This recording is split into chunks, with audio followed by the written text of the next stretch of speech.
大家好，我是赖伟一，欢迎收看中嘉新闻周报。高雄鼓山哈马星有许多美食，吸引许多游客前来，但最近店家却收到红单，上面写着占用骑楼做生意。市议员简焕宗为店家抱不平，认为骑楼前后都有保留行人通行空间，店家不能做生意，跟市府发展商圈经济相互矛盾。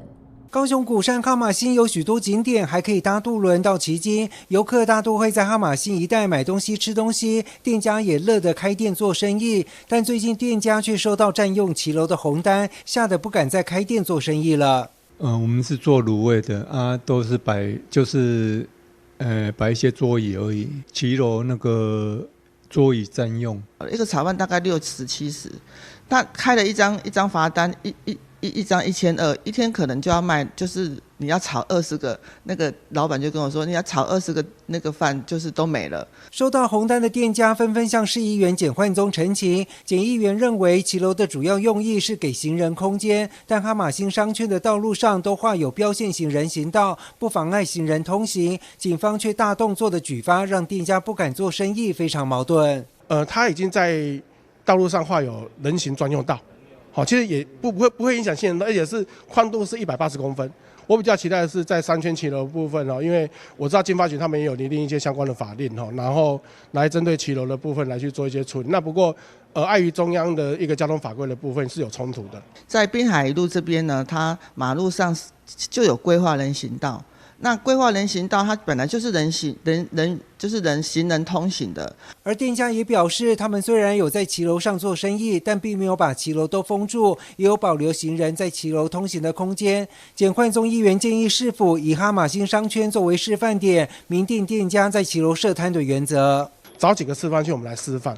好，然后让整个管理可以更好，然后也避免就是大家检举来检举去了。目前可能状况可能就因为在司法性有些问题，所以我们期待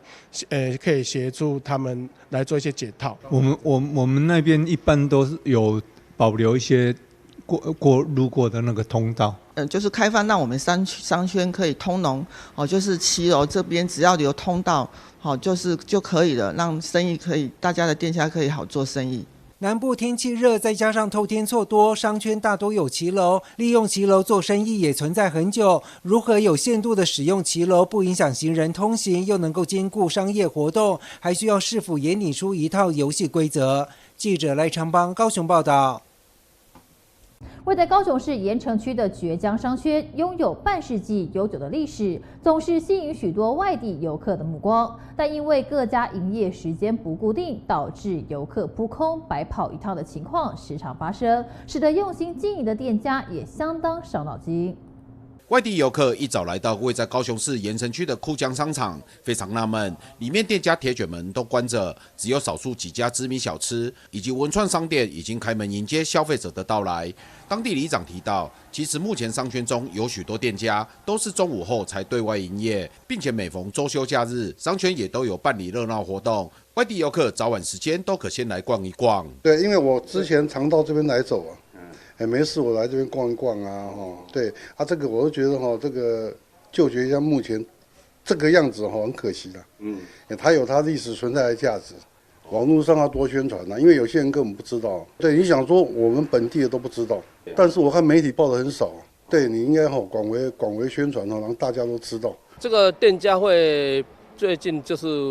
几年大家会比较晚开门营业，就是因为受到疫情的关系，因为那个 COVID-19 疫情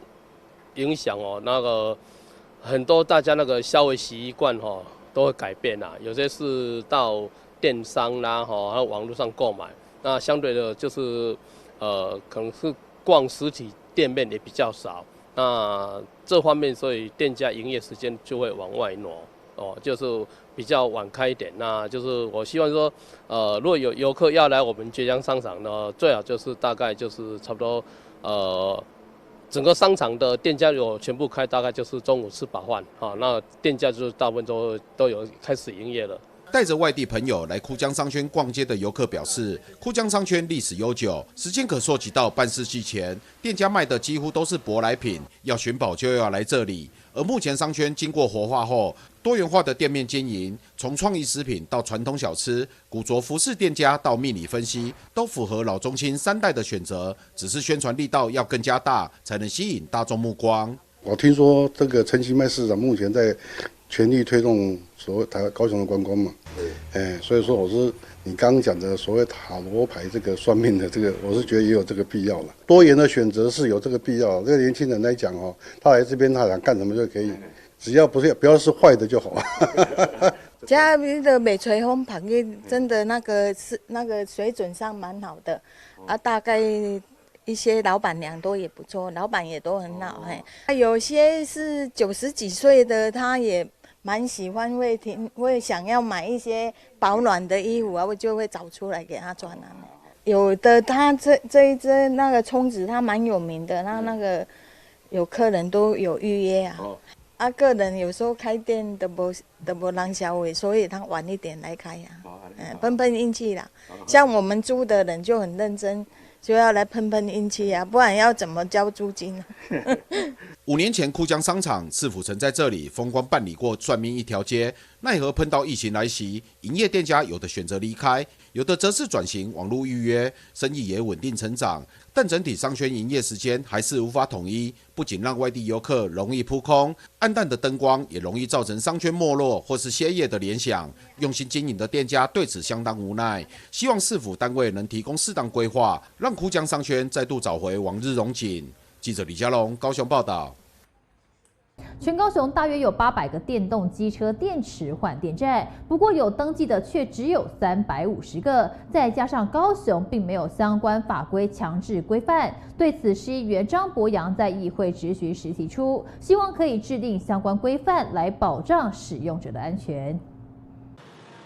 近年来，有许多的机车骑士会选择购买电动车作为代步工具。像这样子的电动车电池换电站，可以在卖场、加油站等地点看到。不过，市议员张博洋在总质询时提出许多与换电站有关的安全疑虑。跟其他县市比起来，我们高雄市要申请这样的一个换电站的话，它其实没有一个主责单位哦。基本上，一般民众呢，不管是他从屋内直接拉220伏特的电线拉到骑楼就可以来设置，又或者是说，他像台电像一般民众申请用电这样来申请就可以了。所以在相关的建筑法、消防法，甚至是公寓大厦管理条例里面都没有办法去规范到说，到底设置一个换电站，它需要具备什么样的一些设备，或者是说它的一些基础的安全啊、消防啊，甚至要不要投保相关的产品责任险，这些在法律上在高雄都没有来做规范。由于高雄并没有制定相关的规范，因此只要向台电申请就可以设置电池的换电站。全高雄大约有800多处的换电站，却只有350处有登记。另外，有关消防安全的问题也令人堪忧。实地到充电站可以发现，虽然有紧急事件的处理指引，不过灭火器的置放处却是空的，另外一处完全没有灭火器。若意外真的发生，后果恐怕不堪设想。大部分都在户外了，所以依照目前的状况，它确实是不属于消防法规的一个范畴了哈。但是我们基本上，因为它也是有一个高度危险，所以基本上我们全市的这些充换电站，我们其实都有掌握列管。那也会不定期去加强巡查，包括我们也会跟业者做一些安全上的一个观念的一个宣导了。那基本上因为还不属于我们的范畴在列管，所以基本上我们对它的消防安全设备也没办法要求它来检修申报，那也没有定期检查。但是我们会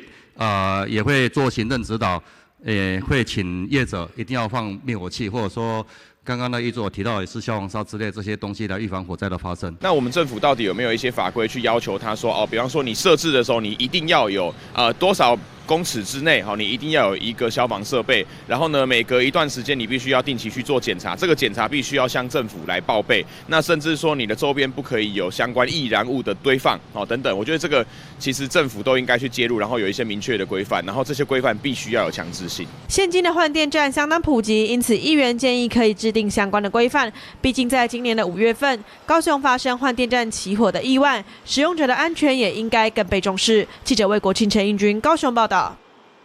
高铁南延计划到高雄车站逐渐浮上台面，凤山区也发声争取高铁进到凤山火车站。高雄市长陈其迈在接受质询时说明，已经向交通部传递地方心声，接续可行性跟环境冲击，还是需要交通部进行评估。高铁南延屏东案近期召开说明会，高铁高雄案逐渐浮上台面。而凤山区身为高雄市人口最多的行政区，更是积极争取高铁进到高雄车站后再进到凤山车站，不仅有利都市更新，还能繁荣凤山，健全旧高雄线路网。高雄市议员钟义仲在议会质询时，市长陈其迈更表示，已经向中央反映地方心声。我们有跟交通部提过啊。就是说凤山的居民，大家认为说要在凤山设站，所以请他们评估。市长赞不赞成啦？这个因为现在都在评估的阶段了哈。那高雄也有人赞成，也有人反对嘛，哈。那我们就把所有的意见跟中央来做反映。现在希望争取这个高铁能够在凤山新增一个站点以外，未来也希望最新的这个捷运蓝线。也能够呢通过我们的凤山火车站，让凤山火车站也能够变成这个三铁共构的车站，也借由这个车站所带来的人流，能够让我们附近的区域呢能够带来更新进一步的这个发展。高雄市幅员是南北长度够广大了哈，现在在左营站，我们南边的民众要过去。高铁站都要从坐计程车或者坐捷运过去，都要30-40分钟左右。如果高铁南移屏东能在凤山多设一个高铁站，让我们凤山地区或周遭区域有更多的便利性。高铁若南延进到凤山，再到屏东，势必与铁道同路线。高雄市长陈其迈点出，凤山到9区塘路段将遇到拆迁问题，里长说明会协助协调。钟义仲则认为，良好的补偿措施，民众一定能接受。像这个凤山到9区塘，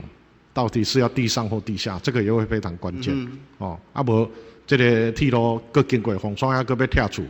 这嘛应用的风刷，所以我想它不是只有讲说设站不设站，整体的路线它的冲击的评估到底有多大，那个做一个整体的考量。有一些阻碍，民众的算是陈情我们当里长当然会尽力的协助帮忙，来把这条那个凤山站留在凤山。我想这个是可以解决的问题，只不过就是高雄市政府有没有决心要这么做。我在这边一直强调，这个对于高雄火车站、对于凤山火车站是一个机会，这是一个100年的交通建设，所以我一而再再而三，希望我们的高雄市政府陈其迈市长能够当一个有远见的政治人物。高铁站点牵动区域未来数十年发展，不止凤山，小港区也积极争取高铁设站，期盼引进人流，繁荣地方。记者吴佩珊高雄报道。中嘉宽频3冠王双子星团队为了永续经营，持续求新求变。113年度以电视360宅家实境旅游为主题，申请台南市政府经济发展局地方产业创新研发计划，协助台南拼文化观光。该实境影片也首次在北区仁爱里发表，让社区长辈抢先体验。台南市仁爱里65岁以上长辈几乎每一天都会来活动中心学习新的课程。这回中嘉宽频3冠王双子星团队为让大家摆脱一般在家看电视都是单一镜头，现在透过机上盒新开发的 App 所见却是有360度环景效果，也让长辈们感觉相当新奇，纷纷来体验操作，开开眼界。看起来就是广角性的啦，就是像咱身临其境那种感觉，像咱伫咱家咧看物件，4颗轮灯拢看会清楚安尼。操作非常好操作啊，可以360度的收显操作很简单啊，就左右上下收显自己要的位置啊。想要仔细再看一下的位置，这样。这套软体因为还有设计按赞、留言等功能，也是在家陪伴长辈和电视有双向互动的机会。加上先看台南有哪些好玩好吃，吸引大家走到户外踏青。很多老人他都会在家里面，没事就是守着电视机，然后守着电视机呢，没人跟他讲话，然后他可以拿着遥控器，可以用语音的方式跟电视做一个小互动。然后有什么想法的话，他也可以直接透过电视机来做一个小互动啦，就等于说自己才不会那么无聊。然后呢，觉得这张影片不错，还可以一个赞。然后这些都是可以透过语音或者是直接遥控器操作就可以了。对中小企业而言，为了永续经营，一定得求新求变，持续创新研发。所以中嘉宽频三冠王双子星团队持续以电视360宅家实境旅游为主题，申请台南市经发局113年度地方产业创新研发计划，希望协助台南成为拼文化观光很好的利器。最主要是要让长辈体验一下新的这种看影片的方式，而不是都只是看这个平面的。那它可以利用我们遥控器的上下左右键，其实就可以看到我们整个影片里面的全景。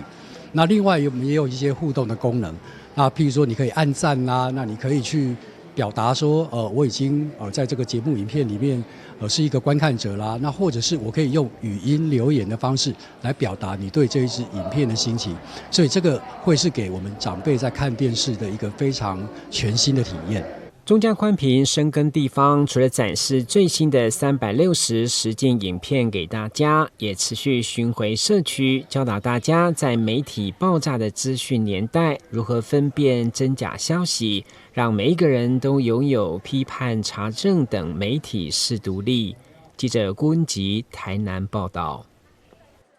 台湾儿少节目年度盛事，台湾媒体观察教育基金会主办的2024台湾儿童及少年优质节目评选结果揭晓。今年在破纪录的145件参赛作品中，评选出7大奖项，其中年度最佳大众票选奖由立法委员苏巧慧主持的 Podcast 频道水獭妈妈巧巧话拿下，由中嘉宽频赞助的影视类儿少评审团奖以及声音类儿少评审团奖，则分别由公视换个爸妈过几天以及 Podcast 童话透中岛获得学生评审青睐。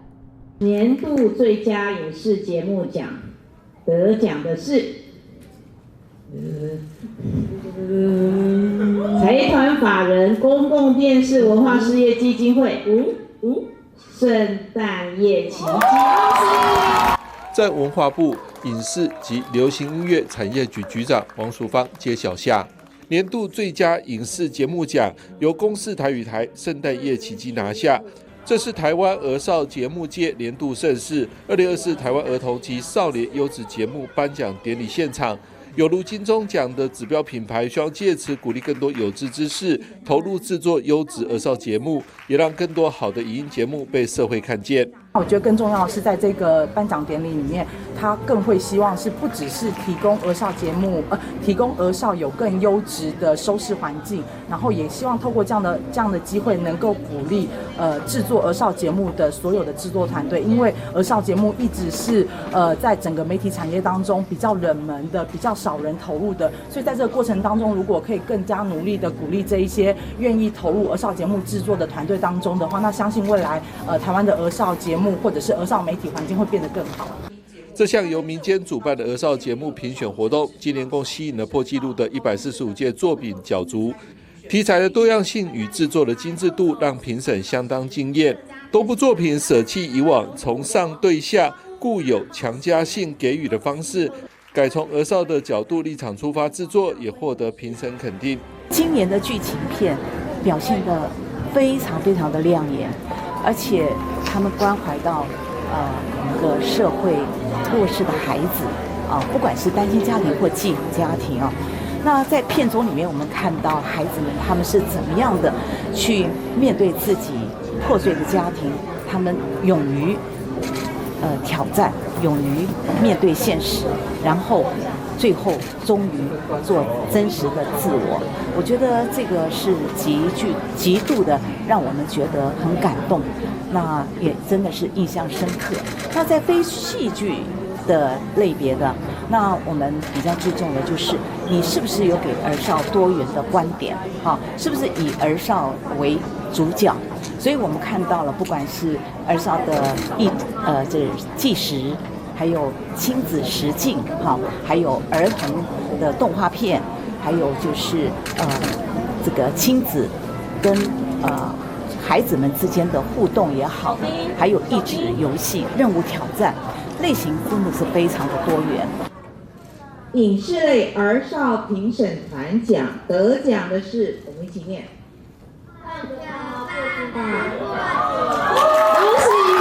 其中由中嘉宽屏赞助的影视类儿少评审团奖及声音类儿少评审团奖，特别邀请高中、国中及小学生担任评审，从儿少视角选择他们最喜欢的优质节目。连续5年赞助经费的中嘉宽屏方面期盼，借此让国内青少年朋友拥有良好的媒体内容及文化资源。媒体观察基金会是媒改的先驱哦，那我们也注意到这个媒体改革很重要。第二个就是儿少的节目，其实最早举办这个5星级儿少这个优良节目选拔就是媒观举办。那这个目前我觉得这个儿少节目对于儿童的发展未来很重要，因为媒体的影响力也很大。那所以中嘉就是已经连续6年，我们就持续的赞助这个奖项。那最重要，我们还 create 一个奖项叫做儿少评审团奖。这个意思就是评审是由儿童自己组成的评审团选出他们最想看的节目啊。那当然，这个儿少的评审团也不是随便他想看就想看啊。我们是经过一些教育、一些训练，让他们培养一些基本的媒体评选的概念，才能担任评选。那所以我觉得这个活动很有意义。年度最佳大众票选奖得奖的是水濑妈妈悄悄话听才会说。为了扩大社会大众参与，媒体观察教育基金会更在颁奖典礼前举办线上影音展票选活动。结果由立法人徐巧慧主持的 Podcast 节目《水獭妈妈悄悄话》以最高票拿下年度最佳大众票选奖，让主持4年的苏巧慧相当感动，只说会继续做下去。其实这真的是一个无心插柳柳成荫的可爱故事哦。当时在 Podcast 开始流行之后，那很多人都说，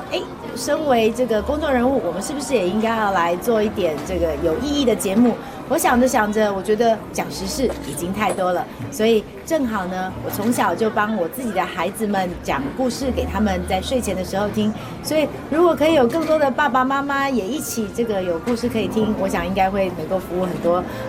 年轻的爸爸妈妈们。所以就这样开始了我的 Podcast 讲故事之路。一讲到现在也已经4年，累积了250个故事，超过350万人次的浏览量，我真的觉得非常非常的不可思议。那也在这样的情况之下呢，看到媒观这次有这样子的一个比赛，那很高兴我们受到了评审的青睐，甚至更得到了更多观众这么多的支持哦，所以还得到了人气奖。那这真的是一个我觉得很不可思议的经历啦。对，那所以今天在这里非常非常的开心。那同时也谢谢媒观，那能够把我的节目呢当成是优质的儿童少年好声音的节目作为一个推荐。未来我会继续更努力，希望社会上也有更多好的儿童节目可以大家一起分享。受邀担任颁奖嘉宾的立法人林月琴也呼吁政府应该多挹注经费资源，支持业界制作更多优质的儿少节目。这样子的一个活动对我们来讲很重要，也就是在鼓励我们的媒体工作者可不可以多花一些心思在儿少节目上，而不是我们成人的节目。因为儿少是我们下一代，如果有优质的节目带领他们认识世界，这至为关键。可是在网络世界里边越来越多元的时候，我们更担心的是，优质的节目如果没有办法一直被鼓励去提升的话，那就会被网络世界淹没。可是网络我们现在又没有管控，所以我们很期待说这样的颁奖事实上感觉是一时的，长远我还是要觉得很感谢这些在前面在制作这些节目的人，这么努力辛苦的为我们台湾的儿少节目尽心尽力。然后我知道经费不是很多，可是还是很努力的把这一块做好。媒体观察教育基金会方面，除了感谢中嘉宽频等企业及政府相关单位的赞助支持，让台湾儿童及少年优质节目评选能连年盛大举办，更希望社会大众持续关注参与，一起壮大儿少节目产制环境，为儿少观点及权益勇敢发声。记者张启腾台北报道。精彩夺目，闪耀14由新北市政府举办的第14届金彩奖颁奖典礼，共有23家有线电视业者77件参赛作品，角逐13项大奖。中嘉宽频在激烈的竞争中脱颖而出，夺下3大服务类奖项。中嘉宽频新视播荣获评审团特别奖，数位天空服务荣获创新服务奖。中嘉宽频嘉禾则是以长期用心推动圈3公用频道有成，缔造公用频道经营奖4连霸纪录，表现亮眼。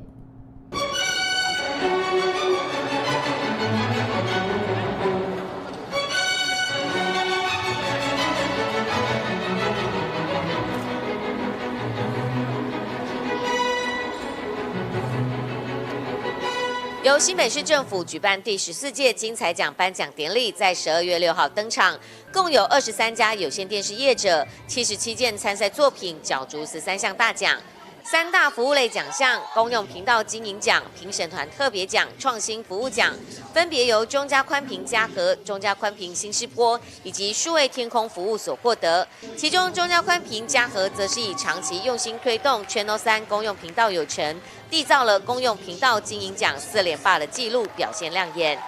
公用频道经营奖，让我们恭喜嘉禾有线电视股份有限公司。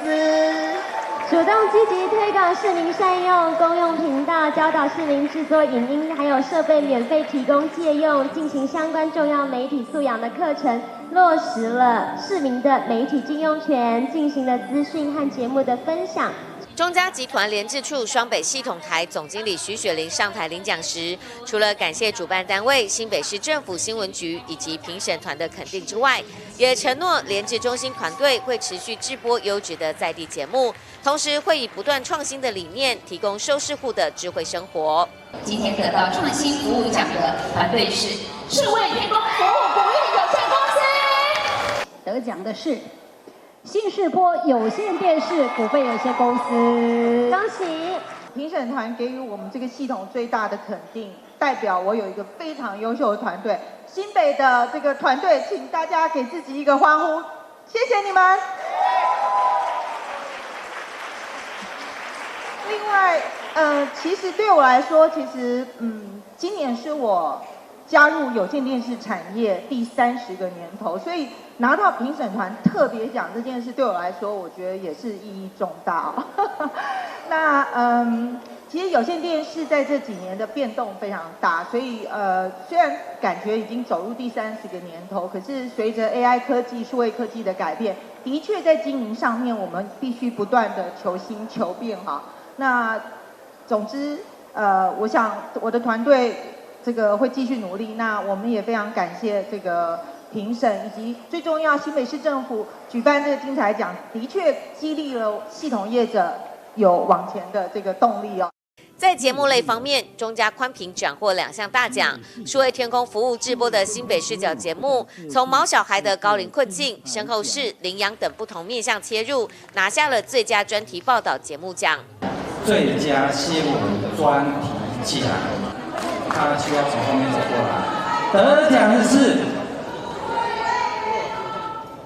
数位天空服务股份有限公司，得奖作品是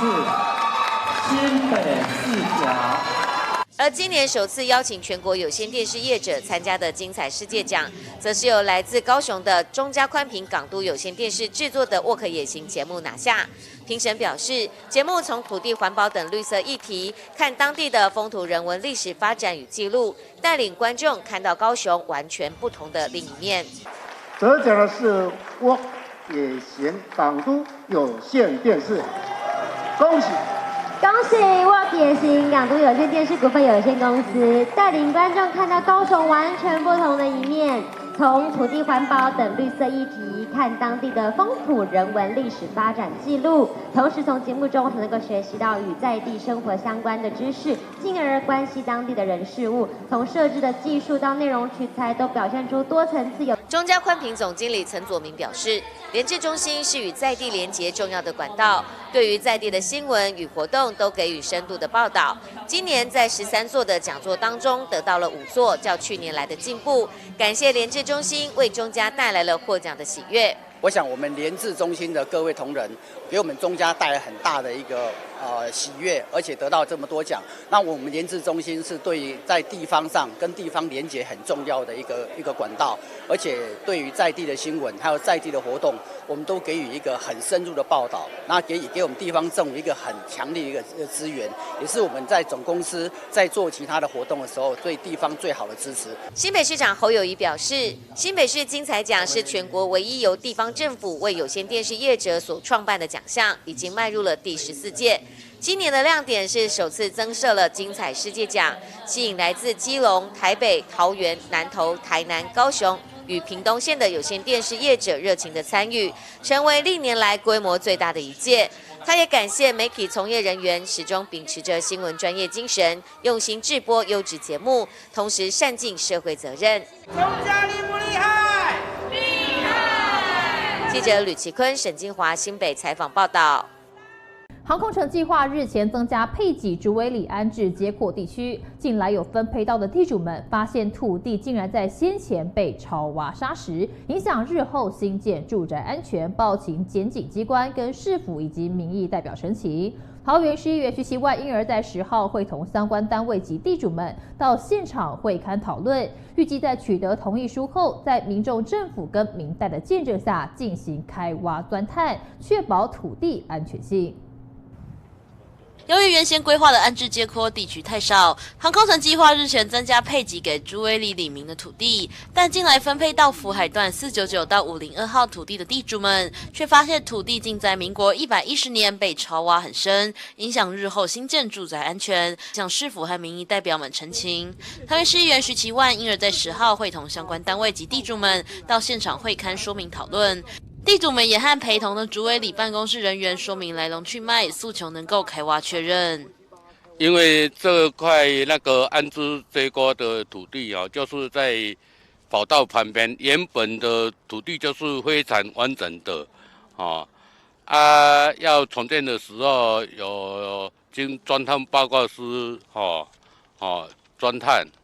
发现那个回填土5.1米深，那个结构的话，会受到影响，会有呈现的危机。航道路是110年已是被掏空的情形，造成我们这一块的区块，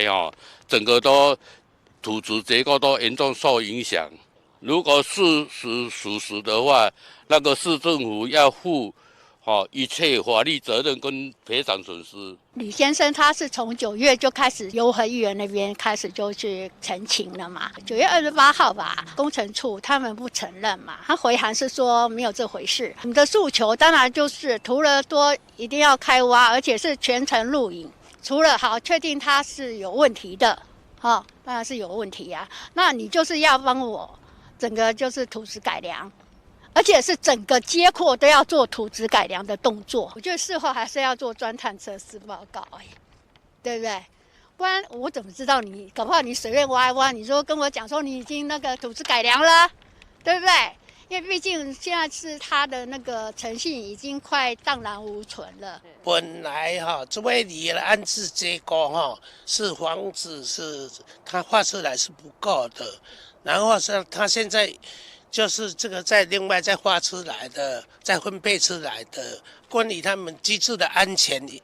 后来以后对他们的生命财产，对不对？那政府要全力来配合我们那个我们的里民刚才议员也主持了开发。给他们有一个安全感，来安居乐业这样子。对此，当时桃园市府工务局工程施工科科长也现场回应，已经找到地质钻探厂商，会尽快会诊地主们的意见和厂商讨论，加速进行钻探工作，尽快在80天内完成所有的检测确认报告。我们工务局呢有收到人家曾经说航空处的工程有土方的疑虑了所以我们工务局主动出击我们去委托大力技师工会来进行这个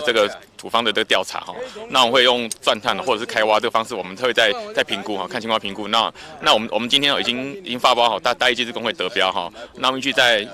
80个日历天内，我们7月80个日历天内会完成所有的钻探开挖跟报告那来确认说土方有没有问题那如果土方他们如果施工中如果有问题我们工务局是该惩处就惩处，绝不宽待。我们刚了解到民众有部分希望开挖，那这个部分我们会看今天的会议记录，那了解民众的这个需求，我们会再做整个判断这样。而当天协助召开会勘的桃园市议员徐其万也表示，工务局和地主的说法落差很大，但事关住宅安全，会协助搜集土地所有权人签署的同意书，进行开挖钻探确认情况。万一有任何问题，市府应负起责任，要完成土质改良才可点交给民众。今天会要求我们相关单位来做现场来做说明，包括所有的地主来做这边现场做会勘。那会勘航空工程处有表示，整个这个工程基地呢是回填是基地是回填1.5公尺。那1.5公尺，但是民众呢他们所掌握到的这个数据是所看到的呈现的是地主是松软的。而且是挖的呢，是有超挖的情况。那既然这样的话，就是要理清这个责任。那现场开挖要这个所有权人，就当事人或是他的家属的同意。那刚才在会勘记录书里面也写了，他们都这个表达同意，让政府单位及公证单位来做现场的开挖。等开挖了以后，确定是不是有它整体施工的1.5公尺，还是说有超挖？那有超挖了以后，那在整体再由专案来请各单位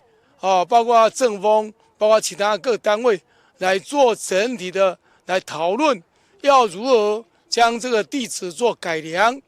地质改良是政府要整个将基地交给民众。那这个地质改良到是一个安全的这个情况，才是整个这正式点交。那我们一定要等到开挖完成然后检测基地安全无虞，才做正式点交。然后点交了以后呢，民众这个时间点我刚才也要求工程处不能再拖因为我们115年就要完成了最后搬迁所以说我们希望政府单位也要积极一点用很负责任的态度来对我们所有的征收物来做负责。航空城预计在民国115年底要全面完成搬迁，因此分配到安置街廓的住户们也在今年陆续进场开工。如今却发生有土地疑似遭超挖的事件，恐影响搬迁期程。地主和民意代表们希望市府能尽快透明公开给个交代，负起该负的责任，让人民能够安心接受安置。记者林庭涛报道。新北市长侯友宜主持113年12月份治安汇报，召集市府相关局处盘点各项治安工作施行成效及商议精进措施，并表扬公共安全联合稽查工作绩优人员。侯友宜也在会中表示，面对现今诈骗无所不在的时刻，新北在打诈上不遗余力，全员动起来，全力阻止诈骗事件发生，守护民众财产。侯友宜也希望民众能够提高警觉，才能有效降低诈骗事件发生。新北市长侯友宜今天上午主持12月治安汇报，会中除了表扬公共安全联合稽查工作绩优人员外，也在会中特别提到因诈骗而产生的社会安全问题。侯友宜表示，尽管新北市及全台都全力的在打诈，但诈骗集团并未因此有所收敛。11月份全国被诈骗的金额甚至高达126亿，诈骗带来的伤害造成自杀、家庭破碎等社会安全问题。此外，诈骗手法推陈出新，连周杰伦演唱会也引来了诈骗，希望中央在源头的管制上要加把劲。新北市全力的在打诈，所以光今年1到11月份，我们拦阻诈骗所损失的金额已经高达将近12亿，那比去年同期多了4亿多出来，所以这也是同仁辛苦的付出。同时，我们也成功的拦诈都增加了191件，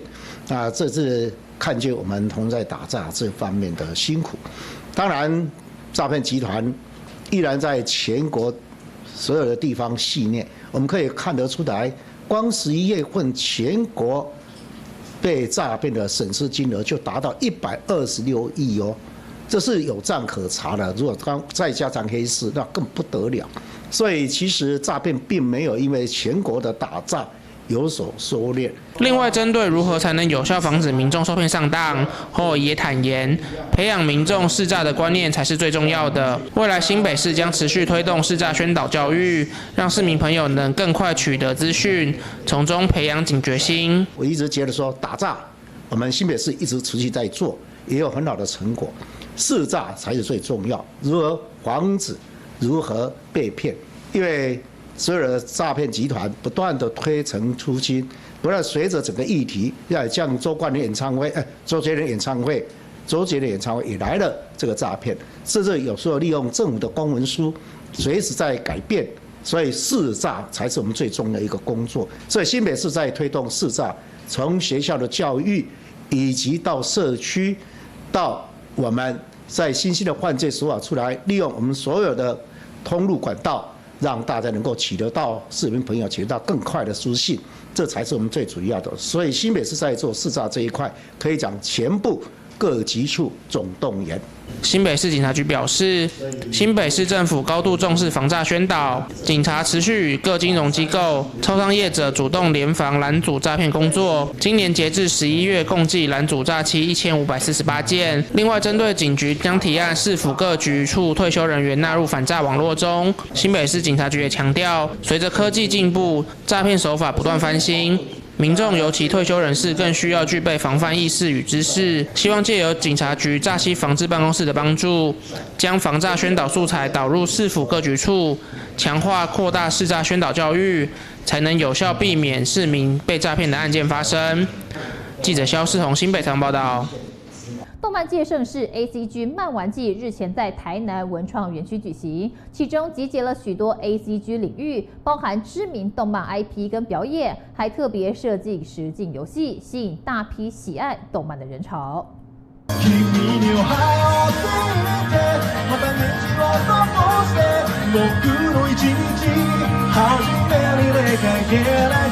日本歌手带来经典的动漫主题曲，这天 ACG 漫玩季登场，活动有正版动漫商品展售、同人展售、霹雳布袋戏、cosplay 等等，非常热闹。那我们的创作方向是 EN 组，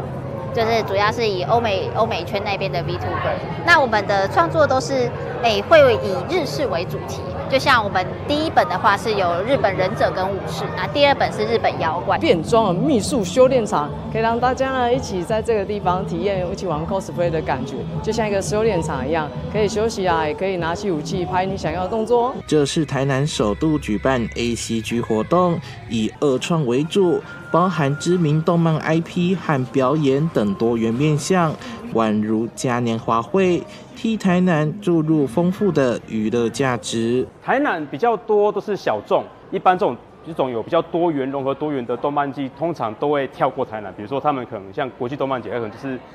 台北啊、桃园、台中，然后就去高雄了，台南就被 pass 了这样。所以也希望说台南有机会可以融入这样的一个活动进来。主办单位透露，筹备过程不容易，希望未来能持续凝聚台南 ACG 文化的能量，让台南也有1年1度的动漫盛事。这次还特别设计勇者实境大冒险，在台南文创园区的各个角落放上 QR code， 如线上游戏般要过关斩将，让人感受沉浸式的漫玩体验。记者宋怀台南报道。庆祝基隆市建市100周年，基隆市政府特别策划年终演唱会，将在12月21号晚间6点在基隆国门广场盛大举行。卡司比去年更强，还同步邀请热爱唱歌的世界棒球冠军球员吉利吉捞拱冠。而记者会上，原子少年 Saturday 也特别为活动暖身，邀请民众一起来参加这场好事年终演唱会。3、2、1，启动！市政府文官局长江庭梅和知名偶像男团一起点灯，共同为年终演唱会揭开序幕。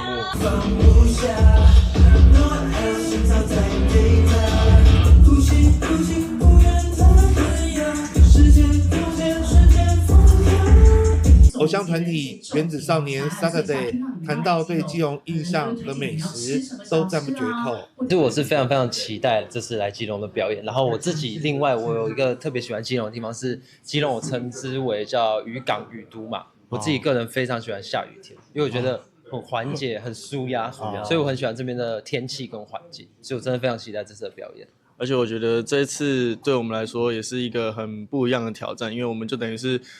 我们也有去过台湾的最下面，我们这次来到台湾的最上面的感觉，就是我们好像把这个台湾都演出一次，所以我觉得这也是对我们也是一个成就，然后再加上这里又是我曾经最熟悉的地方，所以我是很期待到时候演出的时候会不会看到台下有可能我的老师或是同学。就是我们当天一定会全员到齐，然后也会表演2首最新的歌曲给大家听，然后希望大家可以到场支持我们。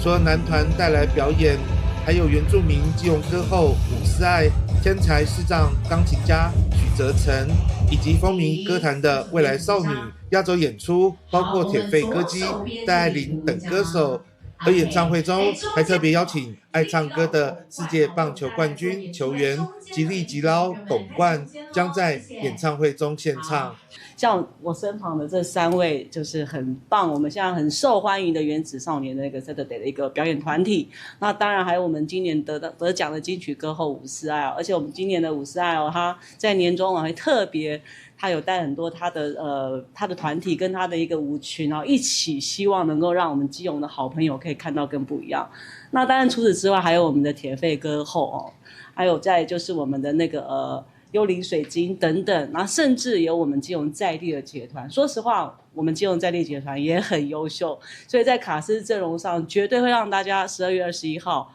很热闹，不见不散，一直到晚上很晚。这也是我们今年在做整个年终晚会的一个规划上面特别有一些巧思。那当然啦，还有各位看到我们身后这一位我们的世界冠军棒球的球员这其实对他也是我们很主力特别邀过来的，因为我们很希望未来所有的好事跟好的东西都可以发生在基隆。除了年终演唱会，政府为了庆祝设市100周年，也精心规划一系列活动。12月7号开始，我们的海洋广场就我们的圣诞树就会点起来了，然后它是我们基隆设市100很重要的一个指标。那除此之外，我们也有百人的萧仁珍百人挥毫的一个活动，还有萧仁珍老师的一个书画策展那另外还有就是我们有一个很重要的一个基隆100年的一个故事策展，希望让大家看到这100年来我们的一些不断的历史。那当然今年的基隆的12月非常的热闹，也非常的丰富，跟往年有点不同。我们希望在透过基隆设市100，让更多人看到基隆，在这个时间可以来基隆玩、吃、听音乐会，甚至最后可以来一起感动基隆。这也是我们在为400做的很重要的一个前哨战。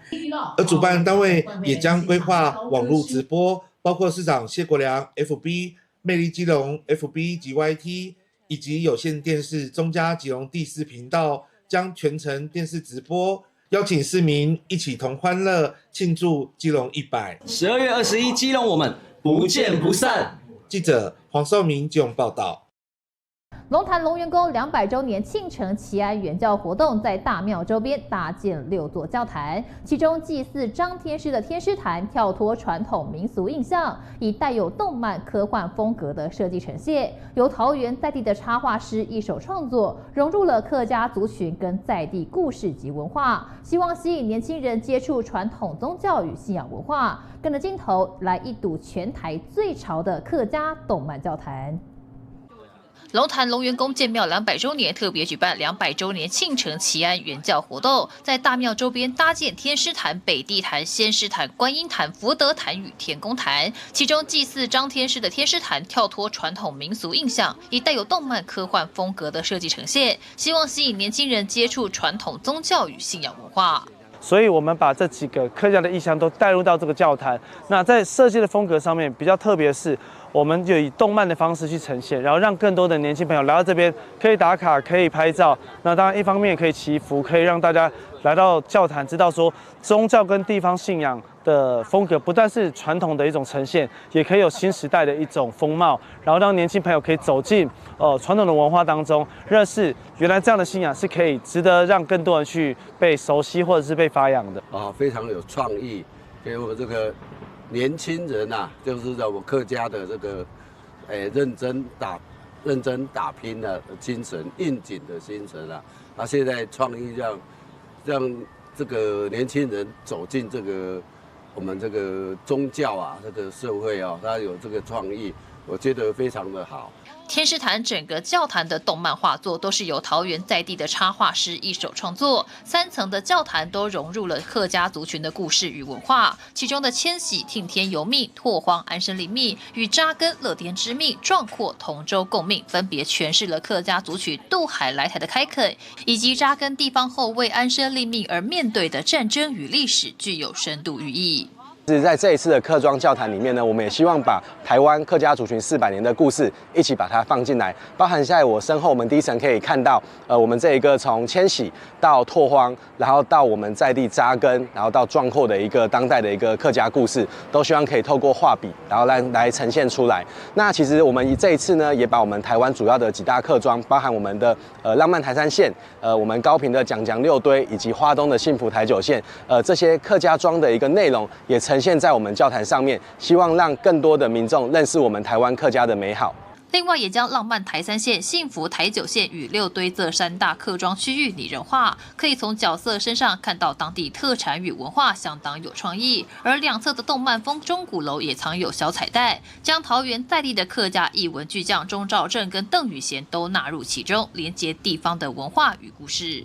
那这一次的创作里面呢，除了我们把台湾客家的故事放在教坛之内外，我们其实也准备了2个小彩蛋，去呼应我们龙潭在地客庄的故事。那大家都知道，我们龙潭其实有出了2位非常知名的人物，包含我们台湾的这个歌谣之父邓宇贤老师，以及台湾的文学大师钟兆正老师，都是出生于我们龙潭。所以我们在这一次教坛双侧的这个钟鼓楼上呢，我们也把2位老师的形象用比较俏皮的方式，用一个彩蛋让民众自己去找寻，希望可以让这个教坛的内容更为丰富。有别一般传统人偶与图腾式的教坛，民众表示非常有趣而且吸引人，更笑称小时候曾被传统教坛人偶吓哭过。但是这种动漫风格的就不会，相信未来可以吸引更多年轻人愿意接触传统宗教与民俗文化。跟传统式的不太一样，对，然后反而会让我觉得很好奇吧，因为今年也是我第1次参加。对，第1次参加。对，那你会发现里面有融合到很多像是桃园在地什么钟兆正啊、邓宇贤啊，还有有，是比较有趣一点。有。会啊，因为慢慢大家会接触到不一样的，对，跟以前传统的会比较有落差，大家会比较可能年轻人会比较接受吧，不会看到以前那种玩偶型的那种公仔，会让人家怕怕的。对，像我自己小时候就对这个有一点，因为我来到现在看到动漫的就跟其他坛就不一样了。龙潭龙元宫200周年庆城祈安原教天师坛跟桃园市龙潭文风造庄联盟合作，再加上客委会支持，结合地方新年创意，希望让新一代的客家人认识宗教文化的同时，也重拾客庄的记忆。虽然建教只到12月6号，但是教坛会保留到周末，欢迎大家来一睹全台最潮的客家动漫教坛。记者赖武一投影报道。迎接圣诞节到来，基隆海洋广场户外有一座高16米的耶诞树，周五晚间进行试灯。适逢基隆建市100周年，相关系列活动也陆续登场。而耶诞树上挂有城市形象吉祥物伞人家族，亮点满满。市政府将在25号晚间点亮中间的主灯饰。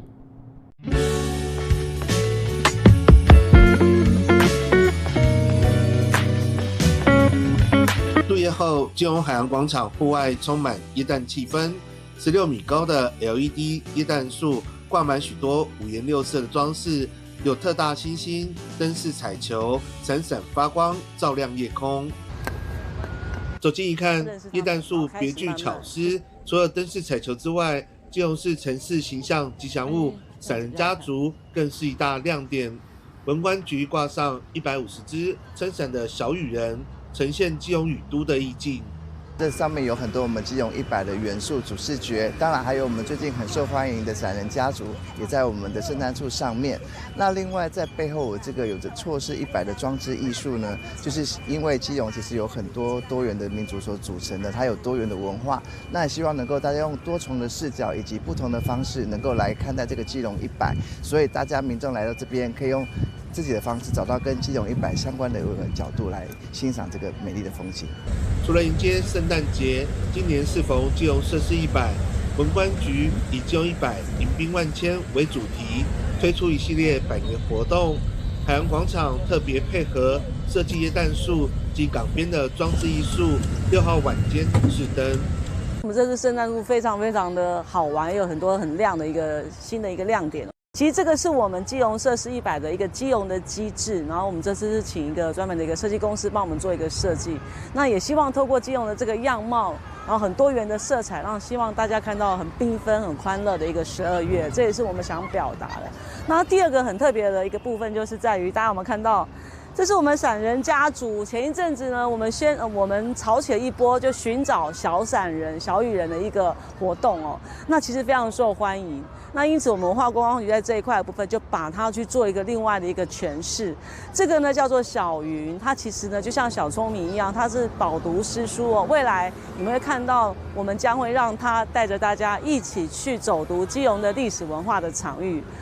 海洋广场的 LED 耶诞树入夜后更吸引人。文管局说，12月25号耶诞节当天将点亮主灯饰，邀请民众一起来感受欢乐的耶诞气氛。记者黄少明基隆报道。美食之都台南有超多好吃的古早味料理，其中正宗的广东汕头火锅小豪州沙茶炉传承至今超过1甲子，沙茶酱的好滋味就是招牌。现在更大胆创新，推出酸菜锅外也打通电商平台，在网络上卖起沙茶干拌面。天气渐渐转凉，这时候适合来上热乎乎的一碗汤。小豪州沙茶炉推出新口味酸菜汤头，里面搭配各式火锅料，不同于一般，主角是新鲜的鲷鱼和猪肉片。为了符合现在的潮流，然后现在很流行酸菜鱼，我们用中央厨房去研发我们的酸菜鱼汤头。酸的比例我们有去抓大概2个月的时间去测试。然后我们经过测试之后，再搭配我们的豚骨汤头的完美比例，然后加上你只要再加一匙沙茶酱进去，它那个味道是绝对出乎你的想象。酸辣适中的口感，绝妙滋味，让人一吃就上瘾。加一匙汤底在沙茶里，蘸酱直接高一个档次，白饭都得忍不住多吃一碗。酸菜的那个酸酸的味道，然后有一点点微微辣。很香，很好喝。我今天已经喝2碗了。我觉得这个番茄的酸，然后还有一点点辣，然后我觉得这个汤头都蛮平衡的，蛮创新的，有不一样的感受，跟一般的沙茶炉来说。小豪州沙茶炉开业到现在60年，打破既有印象，推陈出新，大胆研发新口味之外，还成立电商平台，上架沙茶干拌面及猪肉干，还和 YouTube 频道台南人带路合作，走网路行销。为什么我们家的沙茶那么好吃呢？就是因为他们除了独家的10几种中药秘方之外，还加入了蒜头酥，还有丢坡啊！就是这个沙茶，嘴馋不用吃锅，把面进锅煮7分钟，捞起后再放1颗蛋和肉片，就是一碗热腾腾的沙茶干面，快速又方便，老字号的味道在家就能吃到，还能拿来当伴手礼。来台南旅游也能把美食带着走。记者生活台的报道。以上就是本周的中嘉新闻周报，感谢您的收看，我们再会。